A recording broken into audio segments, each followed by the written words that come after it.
vous? Est-ce que vous êtes prêts pour prendre aujourd'hui la dernière leçon de géométrie ou bien les deux dernières leçons de géométrie dans cette année?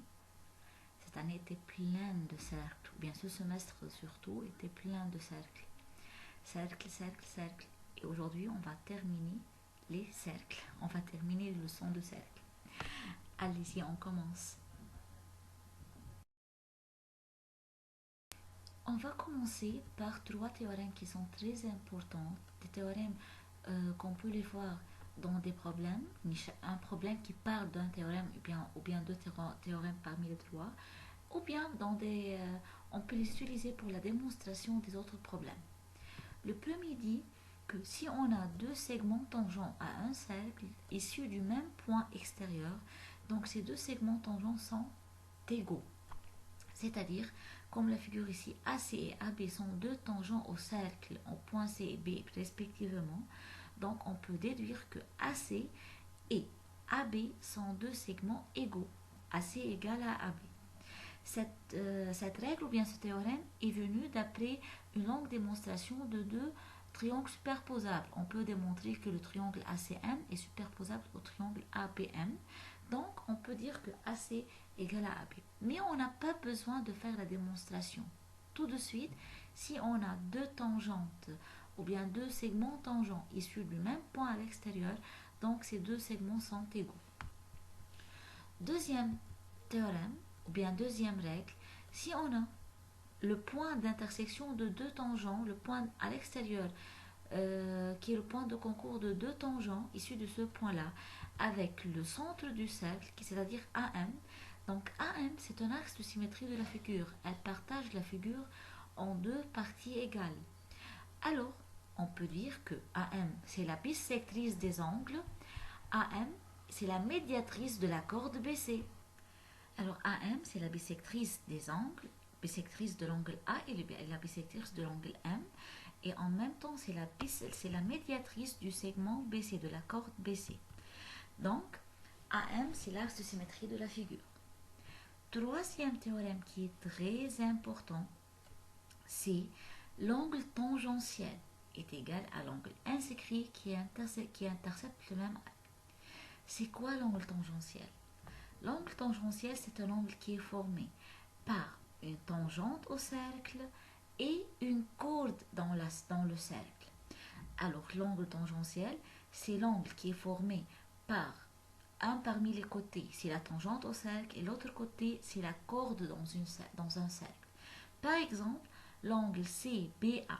CB, c'est une tangente, BA, c'est une corde, donc l'angle CBA est un angle tangentiel. L'angle CBA intercepte l'arc AB et l'angle BDA intercepte l'arc AB et BDA c'est un angle inscrit. BEA c'est aussi un angle inscrit qui intercepte aussi l'arc AB. Donc l'angle tangentiel CBA égale l'angle inscrit BDA égale l'angle inscrit BEA. Et les trois angles égale à la moitié de la mesure de l'arc AB, c'est-à-dire à la moitié de l'angle au centre BOA. N'oubliez pas que l'angle inscrit égale la moitié de la mesure de l'arc et la mesure bien sûr de l'angle au centre. Donc, on va faire attention que l'angle tangentiel, c'est l'angle qui est formé entre une tangente et une corde dans le cercle. Cet angle est égal à l'angle inscrit qui intercepte le même arc avec lui. Maintenant, arriver à quelques notes qui peuvent venir sous forme des exercices choisir. Alors, on doit faire attention, on doit bien étudier ces notes. Première note dit, pour deux cercles disjoints extérieurs, alors où les deux cercles ne se coupent jamais, on a 4 droites tangentes communes entre ces deux cercles. Alors, chaque deux cercles disjoints extérieurs, on a 4 droites tangentes communes. Voilà les 4 droites en bleu. On peut tracer 4 droites tangentes au cercle. Et pour deux cercles tangents extérieurs, on a maintenant des tangents extérieurs, on a 3 tangentes communes. 3 droites tangentes communes. Voilà, ce sont les droites en rouge. Alors, si on a deux cercles tangents extérieurs, alors on peut dire qu'on a trois droites tangentes communes entre les deux cercles. Maintenant, si on a deux cercles séquents, alors on a deux droites tangentes communes. Voilà le cercle vert et le cercle rouge, et on a les deux droites bleues qui sont tangentes aux deux cercles en vert et en rouge.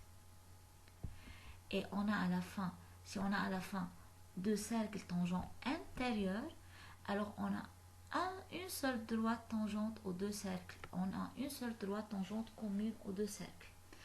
Alors on ne peut pas tracer qu'une seule droite tangente aux deux cercles en même temps. Et si on a des cercles disjoints intérieurs ou bien cercles concentriques, c'est-à-dire un cercle dans un autre cercle, alors on n'a aucune tangente commune. On ne peut pas tracer aucune tangente commune pour les deux cercles disjoints intérieurs ou bien concentriques. C'est impossible. Arrivons à la note qui est très importante. On peut dire que c'est le corollaire du troisième théorème qu'on a déjà pris dans le premier diaporama. Mais je sais que un peu le paragraphe, il va nous faire peur. Mais non, c'est très facile. On va voir la figure et on va expliquer. Voilà si on a trois points ABC qui forment un triangle, bien sûr. Et on a la droite AE. Il va demander dans un exercice démontrer que la droite AE est une droite tangente au cercle qu'on peut le tracer qui passe par les trois points ABC. Alors, c'est ce qu'on va dire dans le paragraphe. Si une demi-droite ou bien une droite est tracée à l'une des extrémités d'une corde, on va expliquer ça après.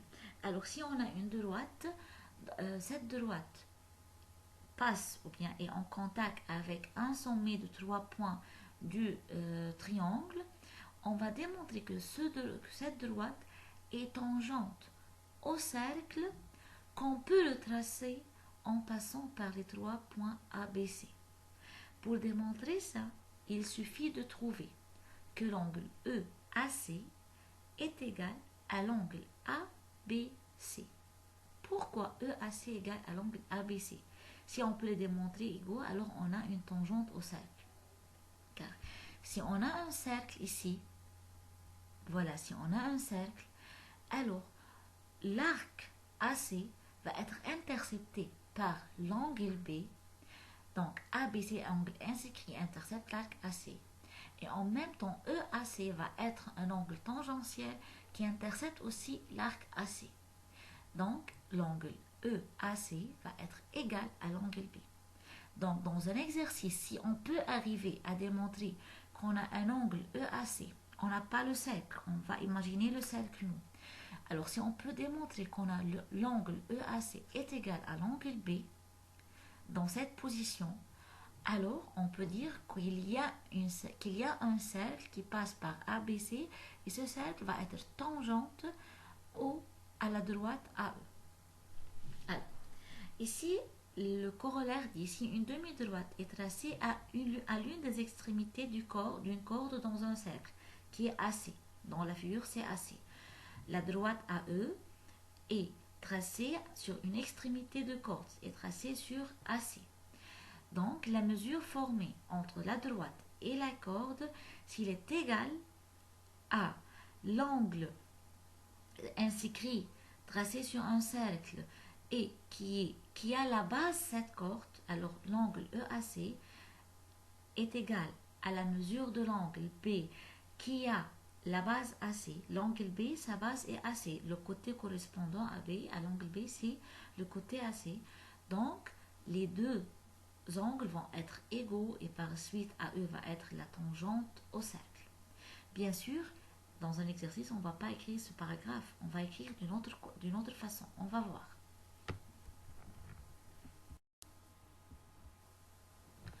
Un exemple. Dans la figure ci-contre, on a DA et DB, deux tangents issus du point D au cercle M en A et B respectivement.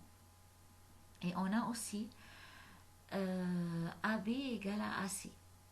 On va démontrer que AC est une tangente au cercle passant par le triangle ou bien par le sommet du triangle ABD.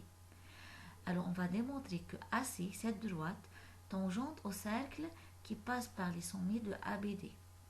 On va démontrer que c'est une droite tangente à ce cercle. Voilà, on peut imaginer ce cercle. Il n'existe pas le cercle, on va l'imaginer. Donc, pour démontrer que la droite est tangente au cercle qui passe par ABD, on doit trouver que l'angle CAB, qui est l'angle formé entre la droite et le côté AB, cet angle qui est CAB, on doit le démontrer égal à l'angle D. L'angle D où la base est AB. Alors l'angle ADB, la base de l'angle D, c'est AB. Alors si on peut trouver que l'angle CAB, l'angle qui se trouve entre la droite et le côté AB, est égal à l'angle D, qui a la base AB, donc on peut déduire que AC, c'est la tangente au cercle. Alors, c'est le but de l'exercice. Le but de l'exercice est de trouver l'angle A égal à l'angle D. Donc, on commence. Premièrement, on a deux tangents issus du même point à l'extérieur. Donc, DA et DB, deux tangents qui viennent de l'angle du point D. Donc, on peut déduire que AD égale à AB. Et ensuite, le triangle ADB, c'est un triangle isocèle avec angle DAB égal à l'angle DBA. Maintenant, puisqu'on a AC égal à AB pardonné, alors aussi on peut déduire, ou bien on peut démontrer que le triangle ABC, c'est aussi un triangle isocèle, et par suite, l'angle ACB est égal à l'angle ABC. On a deux angles à la base égaux. Et maintenant, on a angle dans le triangle DAB, angle DAB égale angle DBA. Et dans le triangle ABC, on a angle C égale angle ABC. Maintenant, en observant bien la figure, on trouve que l'angle CACB dans le cercle est un angle insécrit qui intercepte l'arc AB. Donc, l'angle C égale la moitié de l'arc AB, bien sûr. Et on a l'angle DAB ou bien l'angle DBA. Les deux sont justes. On peut utiliser un parmi les deux angles. DAB ou bien DBA, ce sont des angles tangentiels, car ils sont formés entre une tangente et une corde. Donc, l'angle DAB est un angle tangentiel et intercepte aussi l'arc AB. Alors, angle tangentiel intercepte l'arc AB, angle insécrit intercepte l'arc AB, alors l'angle tangentiel est égal à l'angle insécrit. Voilà, DAB est un angle tangentiel et intercepte AB, angle C, angle insécrit et intercepte l'arc AB, alors on peut déduire que l'angle DAB est égal à l'angle C, et par suite, on peut dire que tous les angles qui sont symbolisés par des étoiles sont des angles égaux. A égale à B, car ADB est un triangle isocèle, C égale à ABC, car c'est un triangle isocèle en même temps, et angle A égale angle C, DAB égale angle C, car on a un angle tangentiel égal à l'angle insécrit. Voilà, dans la figure, on a les quatre angles égaux. Donc, on peut déduire maintenant par soustraction ou bien par la somme des angles dans un triangle que l'angle ACAB égale à l'angle D. Pourquoi? Car angle CAB ou bien angle D sont égaux sont égales à 180 moins angle C plus angle B. La mesure de l'angle A, qui est CAB, est égale à 180 moins l'angle C plus angle B dans le triangle ABC. Et la même chose pour le triangle DAB. L'angle D égale 180 moins l'angle A plus angle B. Et A et B sont égaux à C et B dans l'autre triangle. Donc, angle A et angle D sont égaux. Alors, puisque angle A et angle D sont égaux, alors on peut déduire maintenant que AC est une tangente au cercle passant par le sommet du triangle ABD. Voilà, on est arrivé au but de l'exercice. Angle A, CAB égale l'angle D. Donc, AC est tangente au cercle. c'est un exercice qui se répète plusieurs fois, ou bien c'est un exercice qui est fréquent dans les examens. Il vient beaucoup à l'examen.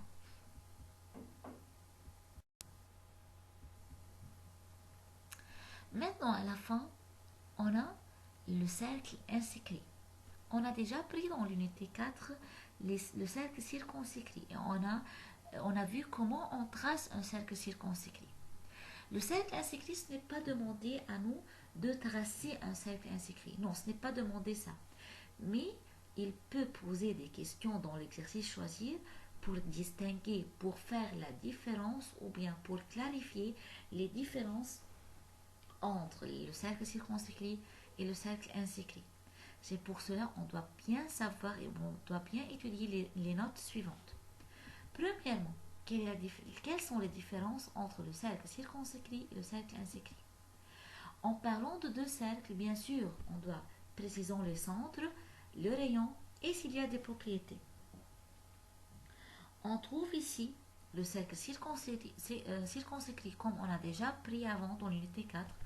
Le centre de ce cercle est le point d'intersection des médiatrices. Alors, pour tracer un cercle circonscrit, on doit tracer les médiatrices d'un triangle et le point de rencontre des médiatrices, c'est le centre du cercle circonscrit. Alors que le cercle inscrit, son centre, c'est le point de rencontre des bissectrices des angles du triangle. Alors on doit tracer les bissectrices dans un triangle et le point de rencontre des bissectrices, c'est le centre du cercle inscrit.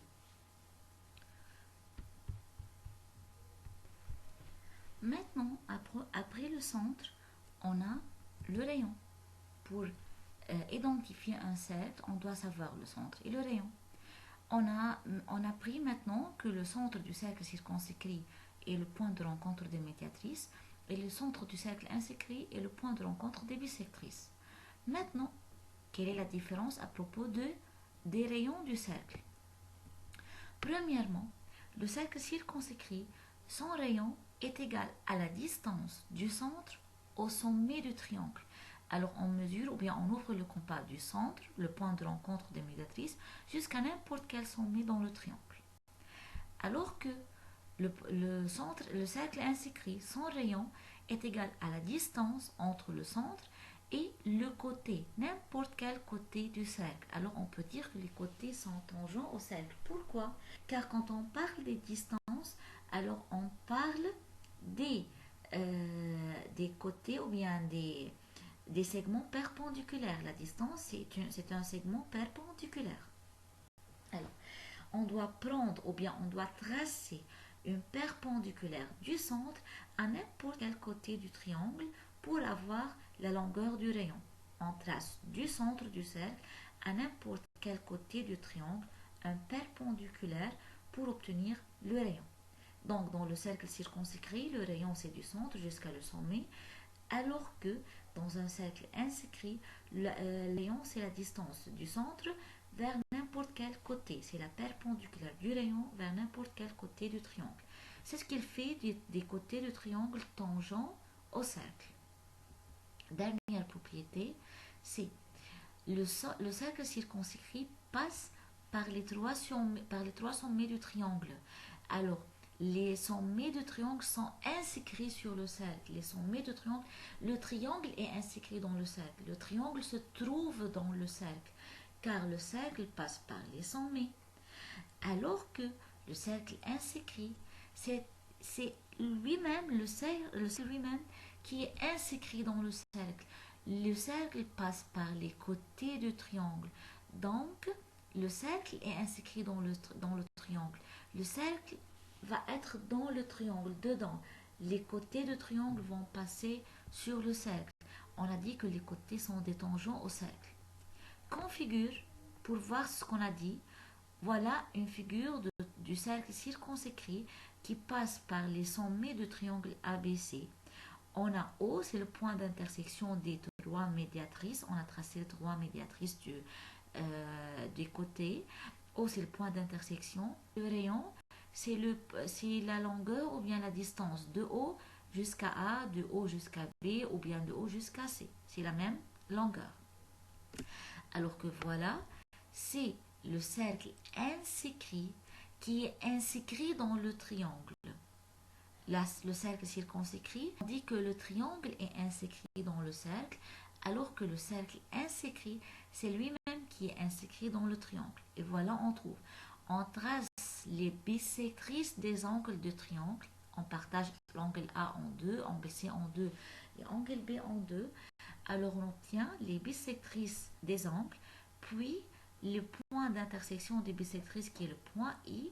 De ce point, on trace des perpendiculaires aux côtés. À n'importe quel côté, on trace des perpendiculaires. Ce sont les longueurs du rayon. Alors chaque perpendiculaire est égal au rayon du cercle. Et on trace où on trouve que les côtés du triangle sont tangents au cercle. Voilà, ce sont les différences entre le cercle circonscrit et le cercle inscrit. Ce sont des questions qui peuvent venir sous forme de choisir. Dans les questions de choisir, alors on doit bien distinguer entre le cercle circonscrit et le cercle inscrit.